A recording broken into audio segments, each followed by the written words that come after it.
Bajaj auto rickshaw Bharat के हर शहर की एक शान है। चाहे आप कहीं भी ट्रैवल कर रहे हो, बजाज ऑटो रिक्शा भारत के हर शहर में ज़रूर अवेलेबल रहता है। अगर किसी के पास भी कार नहीं होती तो बजाज ऑटो रिक्शा उसकी पहली पसंद बनती है। आज़ादी के बाद बैलगाड़ी और हैंड रिक्शा को पीछे करते हुए बजाज ऑटो रिक्शा भारत की सबसे पहली पसंद बनी है। दोस्तों, इसकी कहानी बड़ी ही इंटरेस्टिंग है, तो इस वीडियो में हम जानने की कोशिश करेंगे कि किस तरह आज़ादी के जश्न के बाद भारत में बजाज ऑटो रिक्शा ने अपनी जगह बनाई। और इस वीडियो को शुरुआत करते हैं।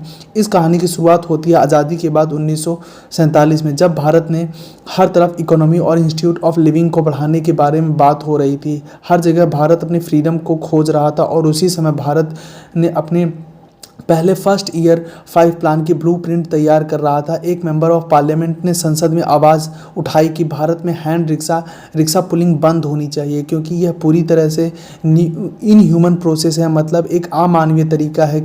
एक आदमी रिक्शा खींच रहा है। तो जब भारत आज़ाद हो गया है और आज़ादी की बात हो रही है और हाथ से रिक्शा खींचना आज़ादी वाला सिंबल नहीं है, तथा भारत के लिए यह क्रांति की जाती है। भारत में सबसे पहले ऑटो रिक्शा की शुरुआत के लिए उसी समय नवल फिरोदिया ने, जो भारत के एक फ्रीडम फाइटर थे, उन्होंने भारत में एक लो कॉस्ट ट्रांसपोर्ट का सपना देखा और उन्होंने सोचा कि भारत में एक फास्ट ट्रांसपोर्ट की बहुत सख्त ज़रूरत है और जिसमें भी भारत को एक स्पीड मिल सके। और इसके बाद नवल क्रिकेट मैगजीन में 3 व्हीलर गुड्स कैरियर देखा, मतलब एक रिक्शा देखा जो एक फ़ोटो के अंदर था।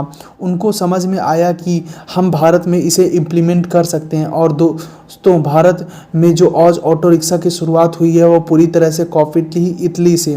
तो इससे पहले एक बार इटली के बारे में समझ लेते हैं कि इटली में इसकी शुरुआत कैसे हुई। वर्ल्ड वार 2 में जब इटली बहुत पूरी तरीके से प्रभावित हुआ था और इसके बाद वहाँ की सरकार देश को फिर से उभारना चाहती थी और लोगों को सही रास्ते पर लेकर आना चाहती थी। इसमें जो सबसे बड़ी मुश्किल थी वो थी इटली की पतली सड़कें, रोड, और वहाँ के स्लो पिलो दिल्ली की रोड हुआ करते थे और वहाँ के लोग भी बहुत पुअर स्टेट में थे और लोग अपने ट्रांसपोर्ट और गुड्स को ले जाने के लिए बहुत मुश्किल का सामना करती थी। और यहीं से रोल आता है प्याजो नाम की एक कंपनी का, जो उस समय स्कूटर के लिए बहुत ज़्यादा दुनिया में जानी जाती थी। वर्ल्ड वार 2 में उन्होंने बहुत सारे फाइटर जेट अपनी कंट्री के लिए बनाए, लेकिन उसके बाद उन्हें कोई काम नहीं था और इसके बाद सरकार ने उन्हें ऑटो ट्रांसपोर्ट के काम में लगा देती है कि साधन बनाया जो बहुत ही इजी हो और इटली के रोड पर चलाया जा सके।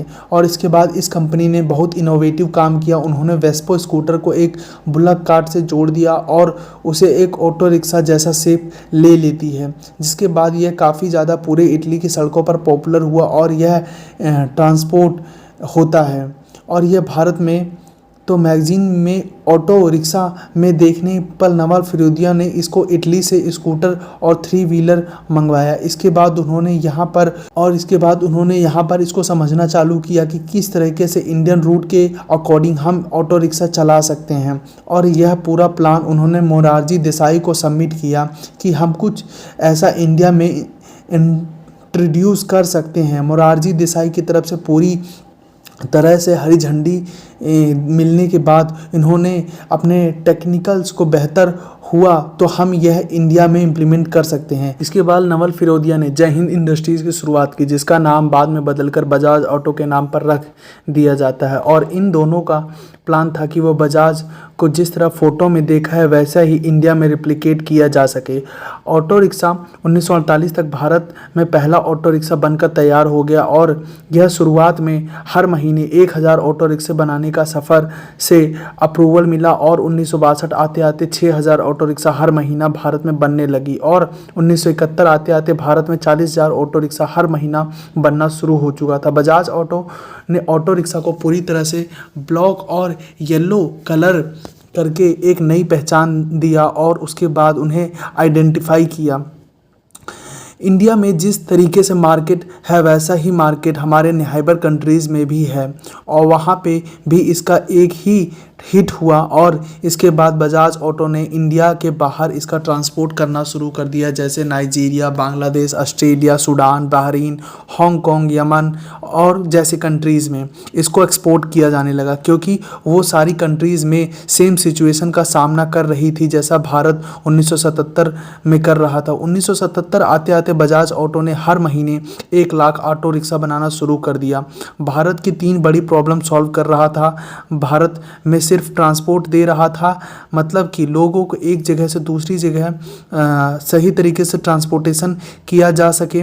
जिसके पास कार नहीं थी, दूसरा एक बड़ा प्रॉब्लम था सॉल्व कर रहे थे, जो जिसके पास रोज़गार नहीं था वो ऑटो रिक्शा ज़रूर चला सकता था, और आज की डेट में बहुत से लोग भारत में ऑटो रिक्शा चलाया करते हैं। तीसरी बड़ी प्रॉब्लम जो बजाज ऑटो रिक्शा सॉल्व कर रहा था, उन्होंने रिप्लेस कर दिया था रिक्शा, जो कि भारत में सबसे बड़ी आज़ादी के बाद की ज़रूरत थी, और उसमें एक प्रॉब्लम को सॉल्व करने की वजह से आज भारत में हर कोने में बजाज ऑटो रिक्शा आपको चलता हुआ दिखेगा।